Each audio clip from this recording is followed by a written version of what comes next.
2021 года принимает страховые взносы через единые казначейские счета.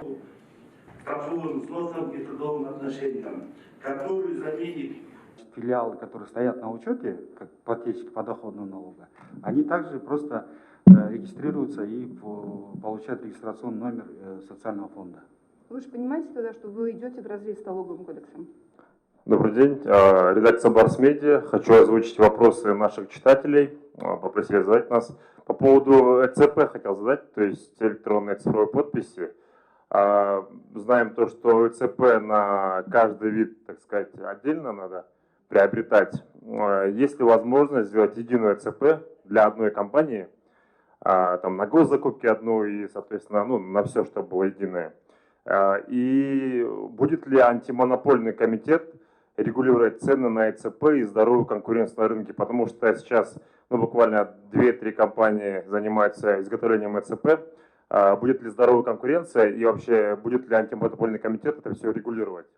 По поводу ЭЦП это такие вопросы. И по поводу справок с налоговой о неимении задолженности.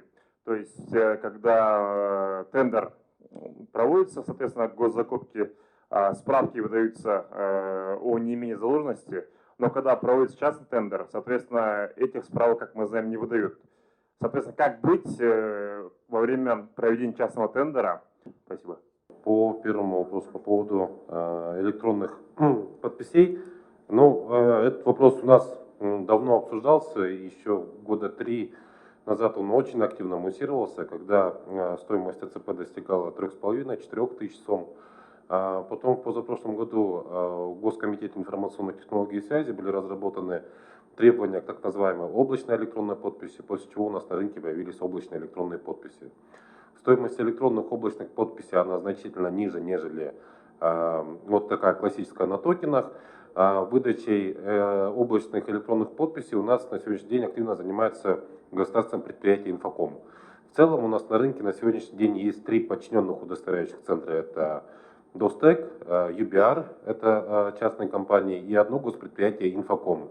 С начала текущего года у нас в стране началась кампания по бесплатной выдаче электронных облачных подписей ГП Инфокомом. В принципе, там вопрос по стоимости я, наверное, уже закрыл. Да? Второй вопрос по универсальности их использования. На сегодняшний день в кабинете налогоплательщика интегрированы все имеющиеся у нас подписи. Это и Достек, и UBR, и Инфоком, и Госкомитетом информационных технологий и связи совместно с ГП Тындук запущена так называемая единая система идентификации, через которую можно будет зайти на любой госпортал вот этой самой облачной электронной подписью.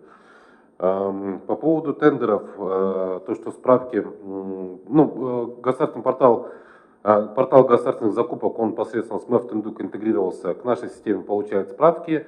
Почему частные тендеры не используют эти справки, это, наверное, в компетенции и в зоне ответственности той организации частной, которая проводит. Если она заинтересована, то мы готовы открыть посредством СМЭФ Тындук, заключить соглашение и передавать им подобную информацию. Главное, чтобы они сами были готовы технически эту информацию принимать.